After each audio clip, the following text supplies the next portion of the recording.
This is Tom Fox back again for another episode. As I indicated in the intro to this podcast, before we get to season five, we're going to take a little bit of a detour into some of the early movies of Sherlock Holmes. And these will be the two movies released by Universal.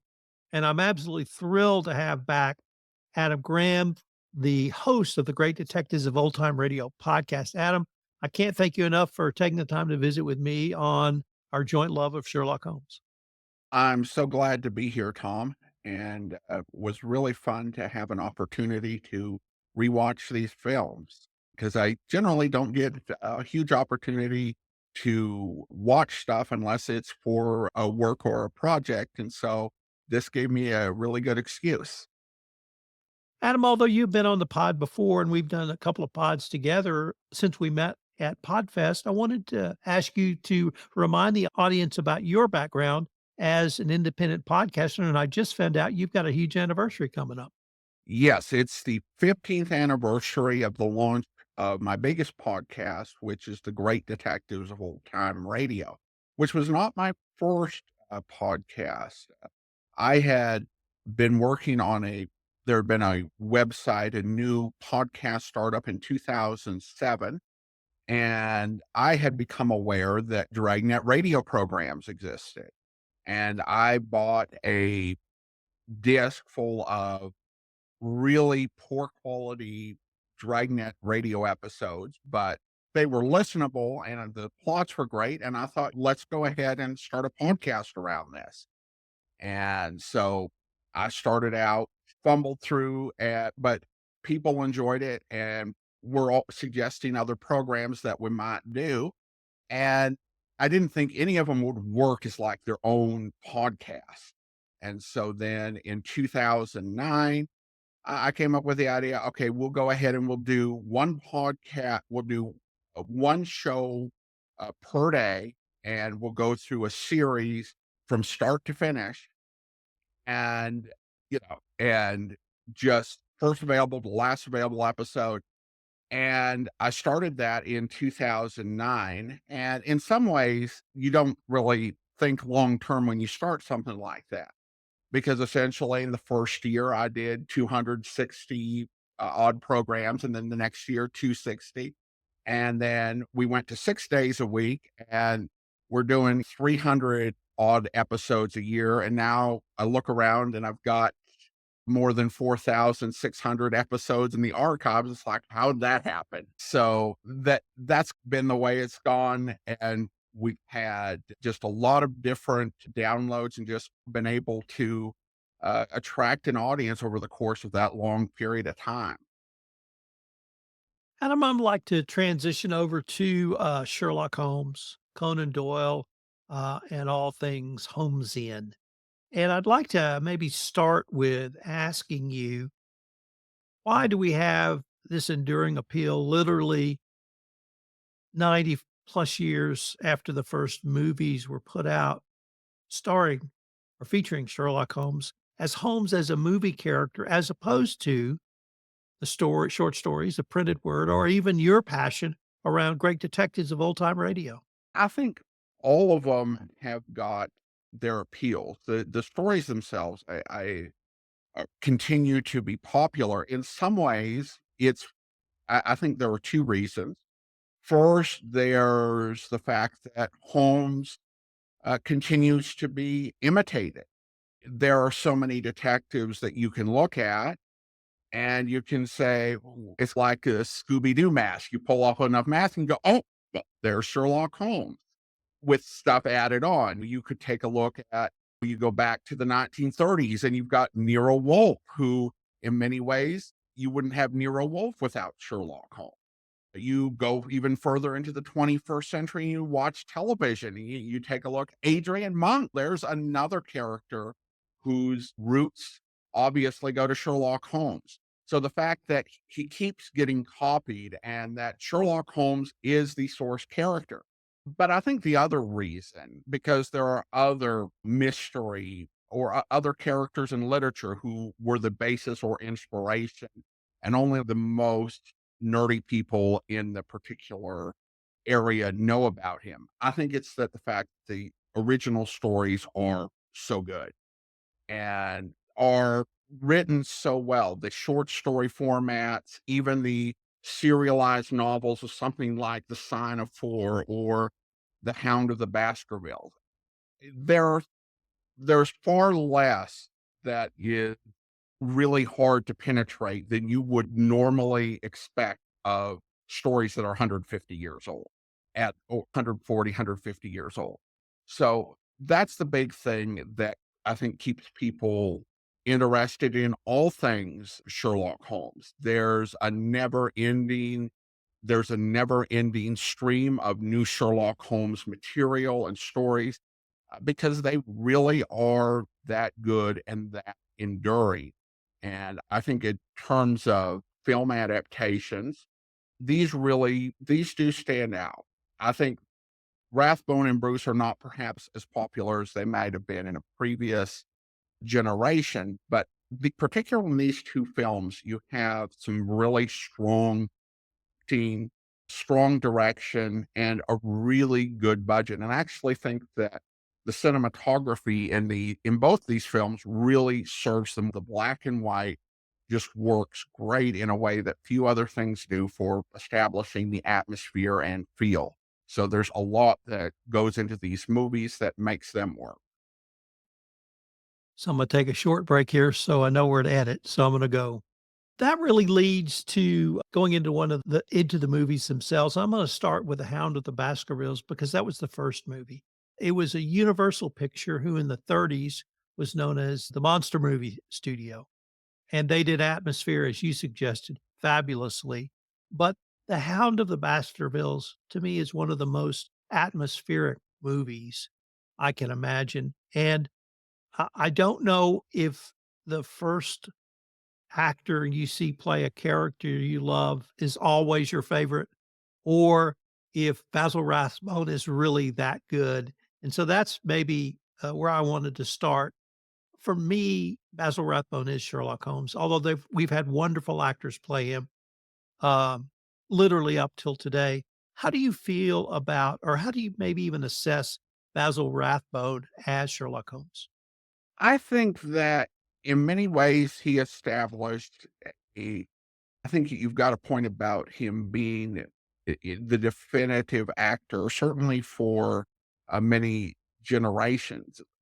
Uh, it's a really interesting combination because he brings a real warmth to the character, but at the same time, you do have these moments where you'll see the sort of arrogant moments, the smart aleck moments, but it never gets too far out of hand. It's a really good balance. There's never a point where you're like, I don't know if I like.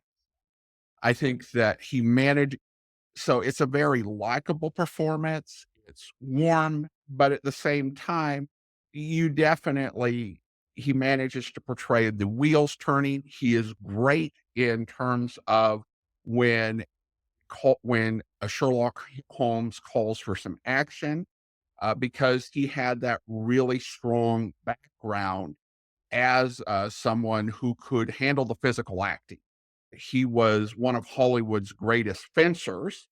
He always had to lose in the movies because until Sherlock Holmes, he frequently ended up playing the bad guy. But he was very great at the physical stuff, and I think it is a performance that does stand up. So the roles he had prior to Sherlock Holmes were in movies that we saw Errol Flynn. And of course, Errol Flynn was not going to be the bad guy because he literally was Hollywood royalty. But is it or was it unusual for a character actor, even with his physical prowess like Rathbone, to be able to transition over from the antagonist to the protagonist in really a beloved series as we will see down the road? Yeah, it was unusual, and I think that in many ways, he was in the early years of Sherlock Holmes, really grateful for the opportunity, for the chance to portray this character, to have this starring role in a franchise. Yeah, where he had done all of these character roles. And you do actually, he is able to leverage that character acting a couple of times in both of these films, which goes into Sherlock Holmes being able to disguise himself. And he is, that's another thing that he's able to really credibly do, because he's able to become these characters easily because he's a character actor. And but it was not something that happened all the time for someone to really land this iconic role after all these years as a character actor. So it was a rare thing that happened. But it was a very strong match that I think worked great both for film and for radio. The roles as Holmes evolved, at least with Rathbone, obviously started in this movie. I wanted to maybe step back and ask you, once again, listeners know of your well-known love of old-time detective radio. How do you assess the atmosphere of this movie from the atmosphere of the radio show? Or is it obviously radio is the theater in your mind? Are we just remembering the movie? Does the radio show itself have the atmosphere that we are able to physically see in this movie? It depends on the episodes, particularly when you're talking Hound of the Baskervilles. It's a very specific feeling, but the radio programs were not just adaptations of single stories. Each one has their own mood. A few months back, nearly a year ago, we replayed the episode where the Guy Fawkes Day episode of Sherlock Holmes, which captured that atmosphere of fireworks and the sort of mystery around Fawkes Day. Radio can create that atmosphere, with sound effects, really bringing you into that experience. But we unfortunately don't have the episodes where the radio adaptation of Hound of the Baskervilles was done. We can't really compare it. The other thing that struck me in rewatching the movie was the moor itself as a character. All of the actors have to navigate the moor. The end of the movie ends as one might expect, in the moor. There is the dampness, the darkness, and everything in moor, and that's MOR, sorry for my Texas accent, would imply. And to me, this movie was almost the Moor was a character to me. How did you feel about the Moor in this movie, as opposed to perhaps the radio show or the short story? I think that it really does take advantage of vi the visual element, and I've seen some adaptations of this in color, and I do feel like the black and white just does really allow you to do some things in building that atmosphere, in building that feeling, and being able to establish the right lighting and create that mood. So, I think that this is the particularly Hound of the Baskervilles just had wonderful, cinematography to make that feeling of this being a character and to establish that mood, even towards the beginning of the film where Dr. Watson is riding through there with Sir Henry. You get this sense of the as you said, the more as this character, this sort of dark, foreboding, mysterious character who is all around the action and for whom the mystery is shrouded within this character. I'm a huge fan of matte paintings and matte painting techniques in cinema, and this movie to me had some fabulous matte paintings. And a matte painting is where they physically would paint on glass and use it as a backdrop. So we have scenes from the manor of Baskerville Manor looking out across the moor, particularly the one where there's a signaling going back and forth by the Barrymores. and then there's scenes back from the moor back to the manor, and those to me just add to the atmosphere, and what they could do in the '30s with matte painting still really resonates with me today. Yeah, definitely. So, one of the things that I think we're gonna have to explore in, the next this podcast and another, and perhaps now is as good a place as any, is Dr. Watson in these series, and that is he's played by Nigel Bruce. In many ways, he's a buffoon, almost a foil that certainly is not the way he's portrayed in the short stories or novels. I don't think he's portrayed that way in the radio shows either, but and I've heard lots of not a lot, but several different interpretations. One is an actor is only as good as his material, and here the material is the screenwriter, not the underlying source material. You could have an actor who just interprets the character that way, or you could have an actor who's not competent. I'm gonna throw out the last one because I think Nigel Bruce is very competent. I'm even gonna discount that was his interpretation. But how do we assess his role, and was he there for comedic relief? Because he plays Watson in a way that, frankly, is not played by almost any other actor in a serious drama involving Sherlock Holmes. I think one thing to keep in mind is that even in modern series where we often will interpret older works through the prism of our own modern standards and way of doing that, and that was certainly the case in the 1930s. You can take any sort of book character who was transmitted to film, whether it was Nancy Drew or anyone else, you see this sort of change to fit into certain conventions of what's expected. And certainly in the 1930s, it was really common for the detective to have a if they had a sidekick, it was going to be a bumbling sidekick almost all the time. And so this was really the mode of things in the 1930s. You always have the bumbling sidekick. Now, oftentimes it would be somebody who was like an ex-hood, would be like, "Hey, boss," or whatever. But obviously, we already have Dr. Watson's the sidekick, and I think that's a choice that was made in keeping with the way that films were done. And I will say that it does carry over to the radio show to an extent, and I think that you get away with it because of the fact that there's such great performance chemistry between him and Basil Rathbone. They were real life friends, and they managed to channel that into their performance.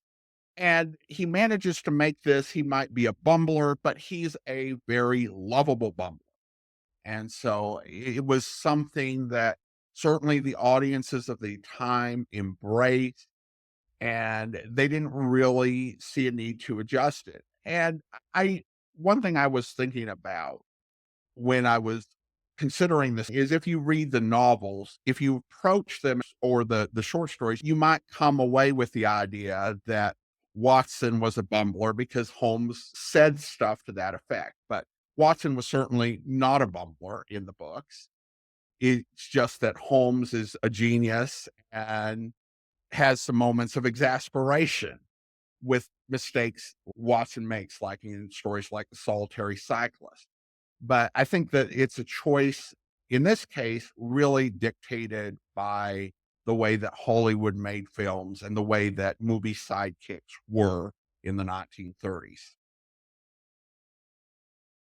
Let me ask you specifically, we touched on this, I think, at the start of this pod, but where do you place Rathbone, Nigel Bruce in the movie or even TV pantheon of Holmes, Watson actors slash interpreters?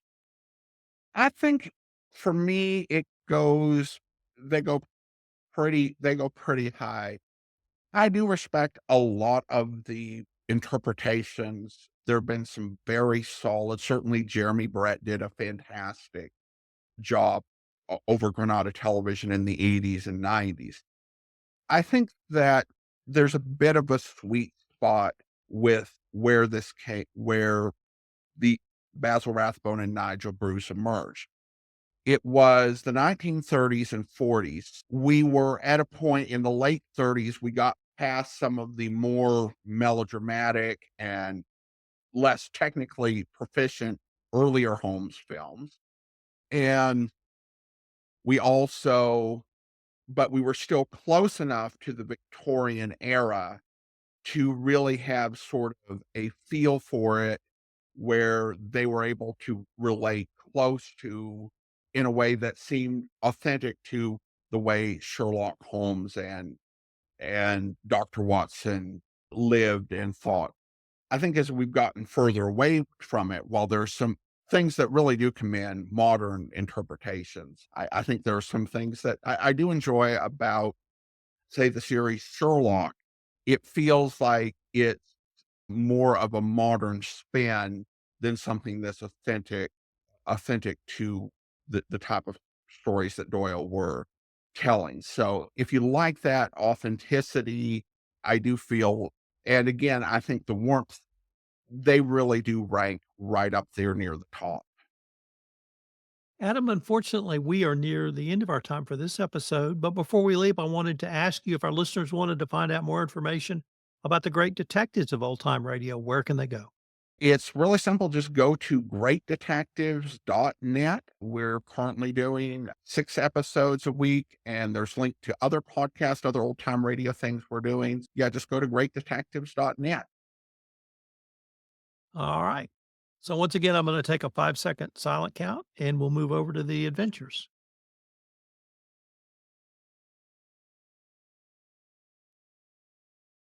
Adam, we're on to the second film of the Basil Rathbone Nigel Bruce collaboration. It's also the second film by Universal Pictures, although it changes with the next movie. But we're on to, frankly, my personal favorite, which is The Adventures of Sherlock Holmes.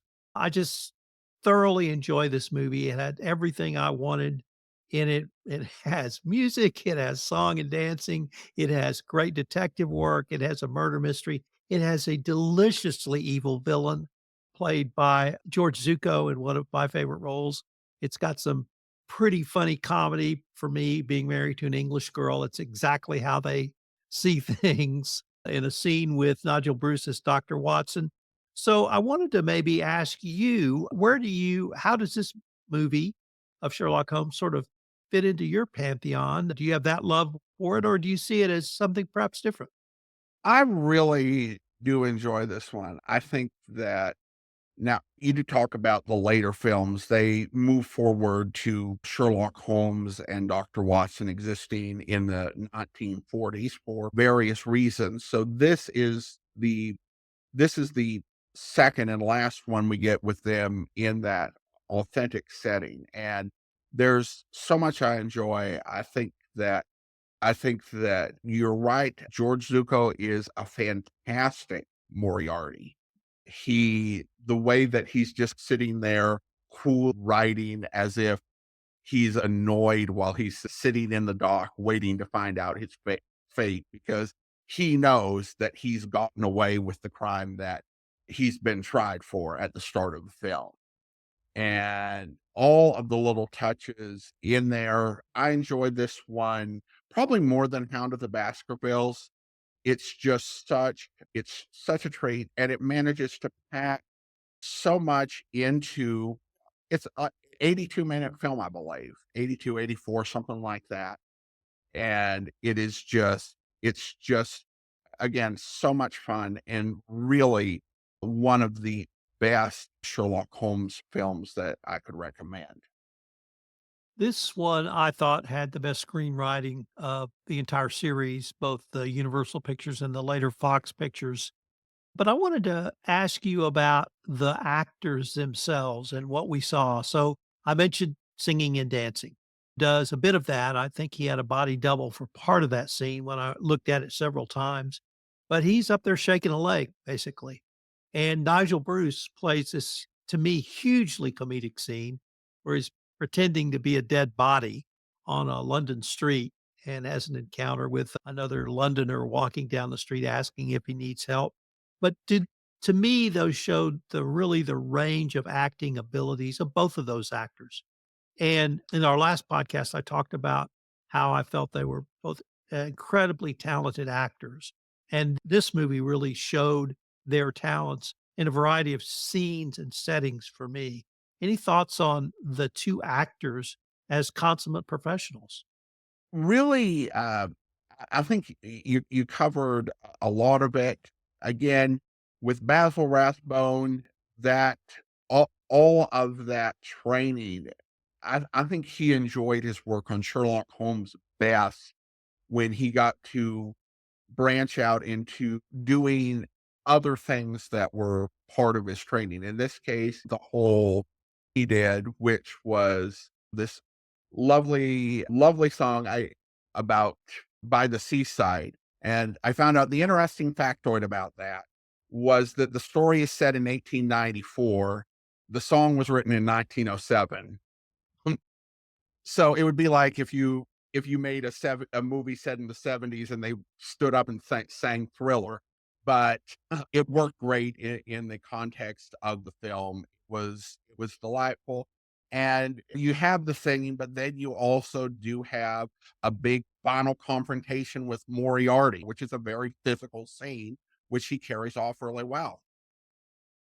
You touched on George Zuko as Moriarty, and I really thought he nailed that character in his portrayal. He was incredibly diabolical. Nothing fazed him. He could literally turn on a dime, whether it was to his manservant or against Holmes. The carriage ride scene with Holmes was priceless in my mind, where they go at each other at the highest intellectual level, but also his scene with his manservant, I also thought showed just how evil he could be when he said, "You should be hung and quartered, except that's not really enough punishment because my plant has died." How do you assess his portrayal of Moriarty? And actually ask you to include your work in radio on the Great Detective Show. I think in many ways it it is a performance that manages to really strike a good balance because some of the Moriarty actors would just buy go into for very full melodramatic, all mustache twirling, over the top performance. What I enjoyed about his performance is that he had those moments of being very evil and striking out, but he could also have these moments of calm that where he was calm, but he was unsettling you at the same time, which is which is very effective. You've got the sense that the wheels are turning, and in many ways, he brings out a different aspect of Holmes. And you're right, I love the way they play off each other because you get some things from Basil Rathbone that you wouldn't get otherwise. One of my favorite parts of that carriage ride scene was when Holmes said that complimented Moriarty's brain and suggested it would be interesting if it was studied pickled in a jar. You don't get that type of you don't get that type of performance or those type of lines working with Basil Rathbone off of anybody. I I think in radio, uh, it really did vary quite a bit through the golden age of radio.